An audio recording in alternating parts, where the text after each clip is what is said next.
Well, good morning to all in the Marmy Army this morning. It is Wednesday, the 1st of January. I am one of these really irritating people who, when you ask them, how was Christmas? I'm going to say, I've been ill, right? Which I have. I've been ill. I'm still ill. Happy New Year! I have hated New Year's Eve for years. It was always the worst night on my calendar. Nothing good ever happened on New Year's Eve. One year, I think it was in the early 2000s, I was in my early 20s anyway, let's put that doesn't narrow it, that could be late 90s. I ended up last man standing apart from one other lad, and before 12 o'clock, this was how bad the evening was, I agreed. I said, well, let's just go back to your flat then. We'll whack the telly on. Have you got some food? Yes, he assured me he'd got loads of food in. Have you got any drink? Yes, he'd got a bottle of whiskey. Right, fine. We headed back there, it was nice and close.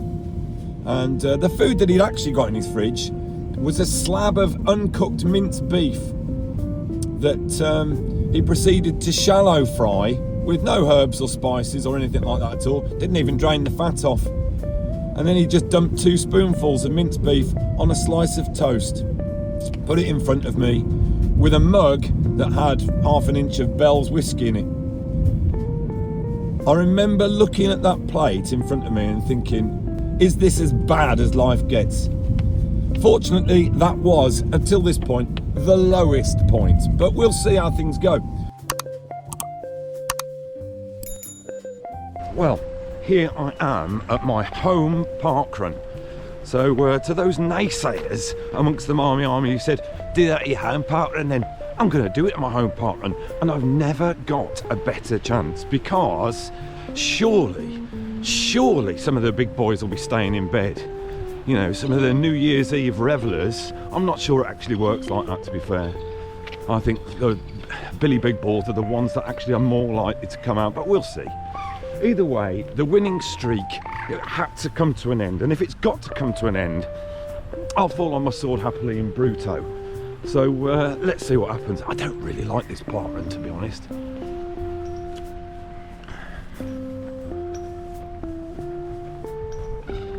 Look at that, it's like The Walking Dead there.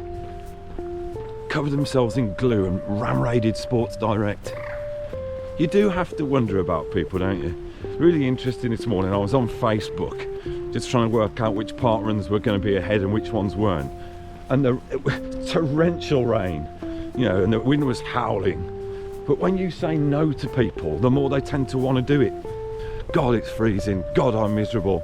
I really don't feel very well. All the excuses are coming out. Why am I doing a Parkrun? Let's just do it. If it crashes and burns, which it will, I just won't upload it to Strava and you won't see it. Slightly worried about spitting at this stage. I have been hacking up some dreadful scum off my lungs over the last couple of days, and some of my goss has been something to see. But I haven't quite mastered the art of spitting yet whilst running.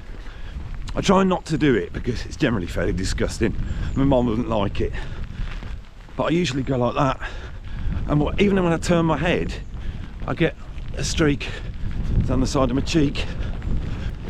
But I hadn't checked my shoulder the other day. And I'd done one and I cleared the cheek and I thought I'd done really well. It was just nestling just there on my shoulder. Talking about mouth scum, the other day, I don't know whether you noticed it on one of my videos, I was absolutely horrified to see that I'd developed one of those little white balls of scum just on the top lip, so that every time I put my lips together, string like that, like a loom band, just kept going up like that when I was talking. Reminded me of my old teacher who combined both strings of scum when he spoke with absolutely appalling halitosis. All round he had the full package of total oral Armageddon going on. No jokes there, please. Thank you to all the marshals.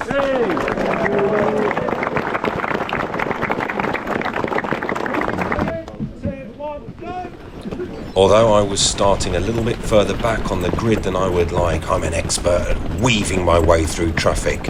I'm like some sort of medieval Let's get weaver. Let's get away. Let's get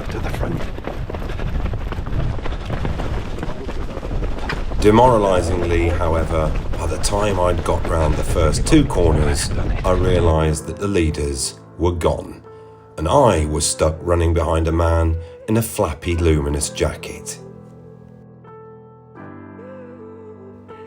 There was nothing else to do but wait and see whether the marshal that sent me into the woods last time would send me the correct way round the U-turn. Thank you. Now this time, he sent me the right way. In previous times, she let me go around the woods. Now, I normally get a huge boost from passing slower runners with much further to go, but today, with the wind, the rain and the mud, nothing could lift my spirits. Sensing low morale, a guard of honour was formed by enthusiastic marshals to cheer on runners at the halfway point. Feed off their energy. Could the sight of the leader and an offer of fake congratulations do any harm? Pardon, mate. I don't mean that. I'm not going to catch him. Oh, him. I think I'm in 6th, which I think would be top 10. I think would be good. I'm lying, Marmers. A flat out lie. This is horrible. Good morning. Thank you.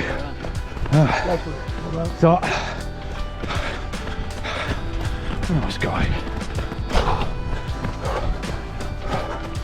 There's a clear U-turn ahead, but watch as Colin makes one last attempt to send me the wrong way.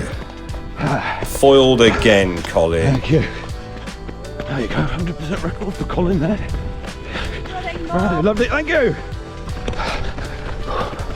And now it's back to the finish with some nice shout-outs from the Marmy Army on the way. In the wind and rain.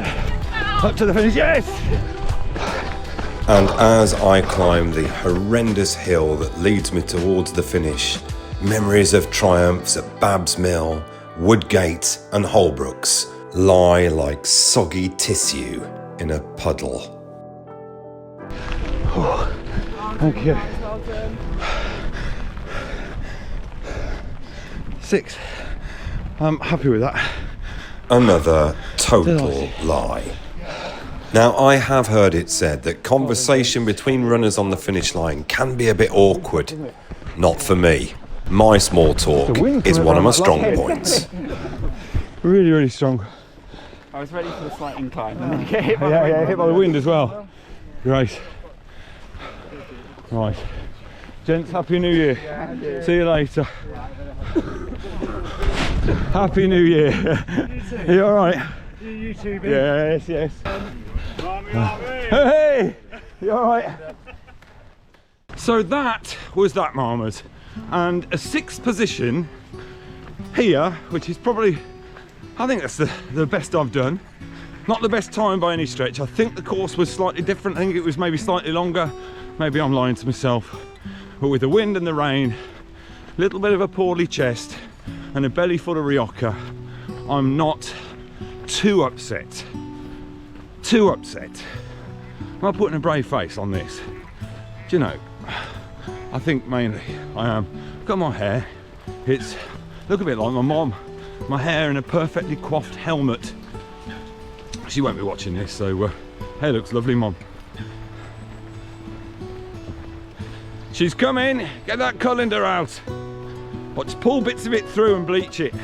The rest, just cut round it like a bowl. She won't notice. We'll give it a bit of a puff up with the hairdryer. She'll love it. It's the conversation she comes for. Oh, Mom. It had to end sometime, didn't it? A bit like Deirdre Rashid and Ken Barlow. All good things must come to an end. Or just Ken Barlow, surely. Any day now. I'm still going to carry on with this, you know. On Saturday, I'll still be looking for a vulnerable parkrun. I can guarantee you of that. Now, what have I got coming up for 2025? My target this year, I've worked pretty hard on my 5k. 10k, bit dormant. Maybe that is a contender. Half marathon, oh, I'd like to get as close to 120 as I possibly could. But the monkey on my back at the moment is my marathon time. I would love to go under 3 hours. At the moment, 3 hours 12, and I ran that race badly. you know, with a bit of training, now I've knocked the Rioja on the head. Could I, in 2025, in the last year of my 5th decade on God's green earth, could I be bothered? I don't know.